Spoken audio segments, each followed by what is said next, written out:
সুপ্রিয় দর্শক মন্ডলী, আমরা এখন যাচ্ছি চায়না জাল নিয়ে মাছ।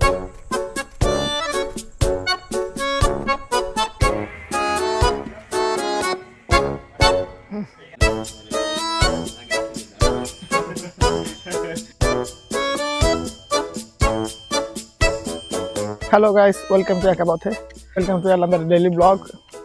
আজকে 12টা 12:30 বেজে গেছে। তো ফ্রেশ হয়ে খাওয়া দাওয়া করে এই ঘেরের দিকে যাচ্ছি। তো আজকে মাছ ধরতেই হবে, কারণ টাকা পয়সার যে পুঁজি ছিল সে পুঁজি একদম ফুরাই গেছে। তো পুঁজি ঠিক রাখার জন্য, আর বাইকের তেল ফুরাই গেছে, তো তেল কিনতে হবে। তো বাইকের তেল কেনার জন্য হলেও ঘেরের থেকে মাছ ধরে মাছ বিক্রি করে সেটাই করতে হবে। এতদিন ধরে মাছ জাল ফেলা ইত্যাদি ভালো লাগতেছিল না। রূপায়ণ আসছে, তো একটা সাহস পাইছি যে এইবার হয়তো কিছু একটা হবে। দুটা পোলাপান আমাকে দেখে হাসাহাসি করতেছে, তো হাসবুক, কি করা যাবে আসলে। হ্যাঁ, যে ব্লগ করতেছে হাসলে আর কিছু করার নেই। তো আমি ঘেরের দিকে যাচ্ছি।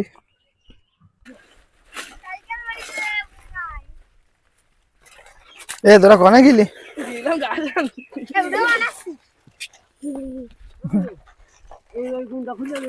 এটা কেটে খুলবো, এইটা না অসুবিধা নেই।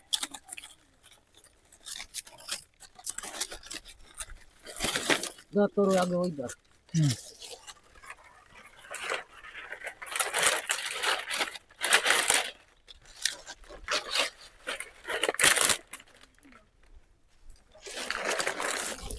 নিয়ে করার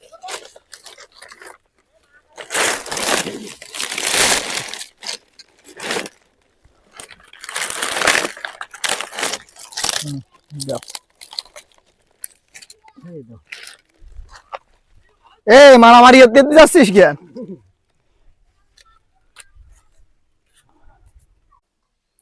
ওকে গাইস, আমি বাসায় চলে আসছি, বাড়ি চলে আসছি আর কি, ক্ষেত থেকে। এখন একটু কচু গাছে পানি দেওয়া লাগবে। তো কচু গাছে আগে একটু পানি দিই।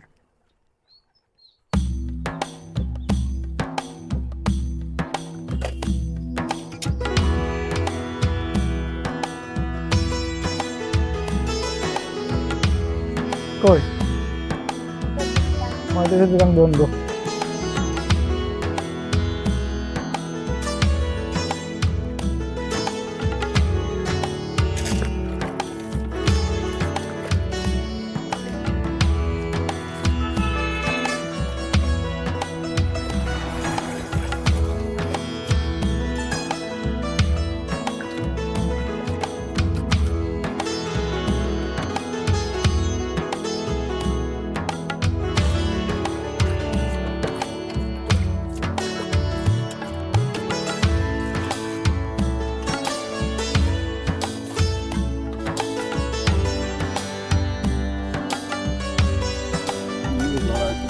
ওইটাই সবচেয়ে ভালো মনে হচ্ছে, ওইটাই।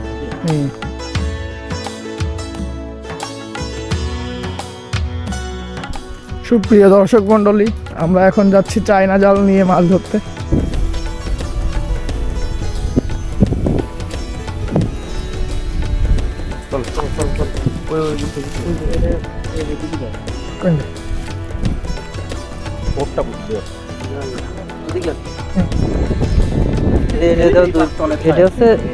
উপরে থাকবে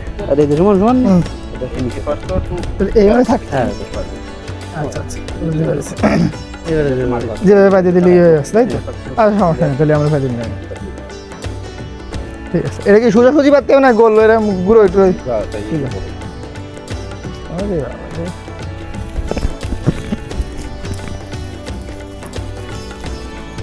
সাবধানে ওড়িয়ে মরে গেলিও চলতে মেলা জল তো রুবাই মাজা জল কি শেষ পানি, শেষ পানি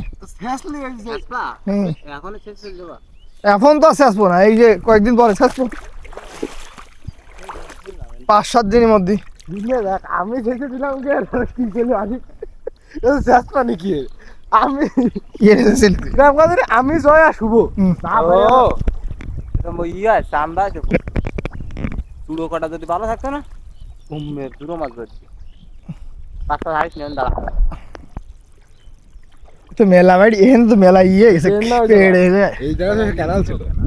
ও সব হবে না মোটরসাইকেল এই যে জুরো মাছ এটা বাদ দেবে। এই এর দাম আছে তো এই মায়া মাছ না?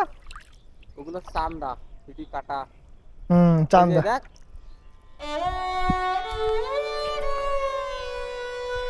সকালেও তো হবে না রাত্রিবেলা? রাত্রিবেলাও তো শিওর পাচ্ছি তাহলে আর দুটো স্যার কি যে কড়া পাল নিলাম না হলে ছাড়ি দিলাম অসুবিধা কি মরি তো যাচ্ছে না যাচ্ছে ছোট ছোট মাছগুলো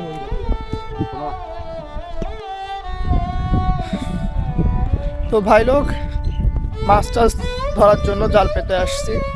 গোসল শেষ, এখনো খাই নাই, ক্ষুধা লাগছে। বাড়ি ঝগড়া হচ্ছিল, বাড়ি বলতে গ্রামের দুই ফ্যামিলির মধ্যে ঝগড়া হচ্ছে। যজ্ঞে কি ভাত খেয়ে উঠে গেছে না গেছে এই কারণে ঝগড়া হচ্ছে। জাল পাতার আগে কাকুর কাছে গেছি জাল চাইতে, কাকু বললো যে কি জন্য লাগবে, আমি বললাম না কাছে টাকা পয়সা কিছু নেই। বলছে থাক আর বাঁধতে হবে না, আমি টাকা দেবো। যদিও এখনো টাকা দেয় নাই, টাকা না দিলেও আমি তো চালাক, আমি আর একটা জাল পেতে আসছি, কোনো প্যারাই নেই। তো বন্ধুগণ এখন খাওয়া দাওয়া শেষ আমাদের, আমি একটু ক্যামেরা নিয়ে যাচ্ছি সামনের দিকে ঘুরতে। ক্যারাম খেলবো মূলত, কিন্তু ওখানে থেকে যদি কোনো ভিডিও নেওয়া যায় ওই কারণে ক্যামেরা নিয়ে হেঁটে যাচ্ছি। এটা আমাদের রাস্তা।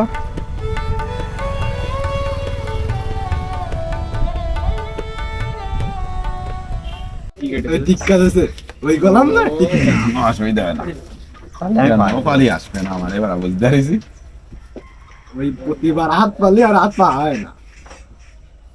এবারে ঘুঘু তুমি খেয়ে যাও ধান এবার। তো বন্ধুগণ এখন ঘেরে যাচ্ছি ওই জালটা, যে জালটা পেতে আসছিলাম সেই জালটাকে তুলে তারপরে দেখি কোনো মাছ টাছ বাঁধছে কিনা আপনাদেরকে দেখাবো। মাছ না বাঁধলে তো খুবই প্যারা, টাকা নেই গাইস, কালকে বাড়ি জিগরসে যাইতেই হবে, তার জন্য তেল দরকার, অন্তত 100 টাকা তেল তো দরকার।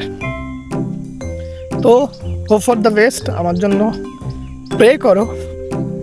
যদিও আর 10-15 মিনিটের মধ্যে আমরা রেজাল্ট পাচ্ছি, সমস্যা নেই, আমরা আর একটা জাল নিয়ে দরকার হলে রাত্রেবেলা আর একটা পেতে আসবো, কোনো চাপ নেই বয়স। ও গাইস আরেকটা জিনিস বলতে ভুলে গেছি, খাবার দিব। খাবার হলো যা আমাদের উচ্ছিষ্টাংশ তাই দিব। এই যে দেখতে অতটা ভালো না, বাট এটাই দিতে হবে, ঠাকুর মা এটা দিয়েই পাঠাই দিছে। পড়ে যাচ্ছিলাম না, দেখে দেখে হাঁটলে এই হয় আর কি। তো কোনো প্যারা নেই, আগে এইভাবে কথা বলতে লজ্জা লাগতো আমার আসলে, একা একাও সিরিয়াসলি মনে হতো এই যে ক্যামেরা দেখতেছি তো আমাকে। সো ডোন্ট ওয়ারি, পারটা তো করতে হবে।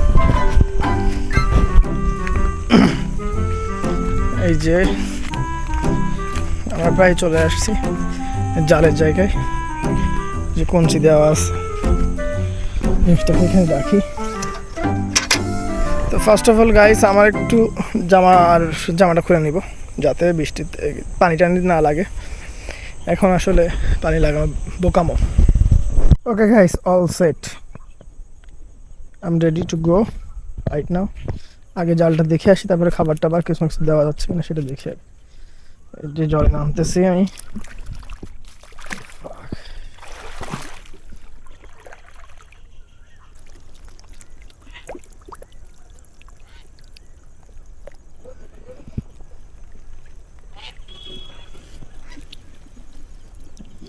সবই তো জোরো মাছ, মাছ তো বড় মাছ তো উঠিনি।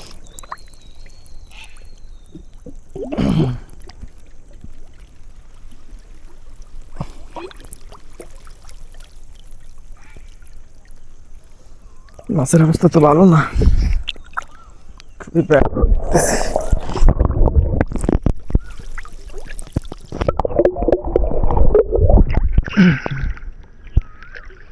দেখি মাছগুলো এপাশে দেখি। তো গাইস খুবই অসুবিধা হয়েছে, মাছ পাইনি আমরা। ছোট ছোট ছোট ছোট মাছ, যেটা ধরো 1 কেজি হলে 100-150 টাকা হবে, কিন্তু মাছ না হলে আমরা কি করবো না। তো দর্শক মন্ডলী আমার মাছ ধরা শেষ, সব কিছু ভিজে টিজে গেছে, খালি গায়ে। আপনারা কিছু মনে করবেন না, খালি গায়ে নিয়ে তো কোনো প্যারা হওয়া উচিত না, তাই না? এমনি অত সুন্দর বডি না, তো চাপ নেওয়া যাবে না। আর হলো খাবারও দিয়ে আসছি, বাট লাইনটা খারাপ। এই যে যে লাইনটা আপনারা দেখতে পাচ্ছেন না, এই লাইনটা এখানে একটু গর্ত আছে। এই সব জাল একটু মানে এই জায়গায় দিতে হয় যেখানে ঠেই বেশি, হাঁটু পানি টানি হলে এইসব মাছ ভালো হয়। কোনো চাপ নেই, আমরা রাত্রেবেলা আবার আসবো। তো আমরা কোনো হোপ হারাবো না, এইটুকু শিখে গেছি যে শশাঙ্ক রিডেম্পশন মুভি থেকে, যে hope is a good thing, probably the best thing in the life. So আমরা যেভাবে হোক আশা রাখি যে will get fish and sell it tomorrow in the morning. Okay, thank you. তো বন্ধুগণ, একদম অন্ধকার হয়ে গেছে, আজকের মতো এই পর্যন্তই। যদি আমার এই ভিডিও ভালো লেগে থাকে তাহলে লাইক, কমেন্ট এবং শেয়ার করুন। আর আমাকে যদি কোনো সাজেশন দেওয়া থাকে তাহলে কমেন্ট করতে পারেন। আর এই ধরনের ভিডিও আরও ভালো লেগে থাকলে আমার চ্যানেলটি সাবস্ক্রাইব করুন এবং বেল আইকনটি প্রেস করে সাথে থাকুন। ধন্যবাদ।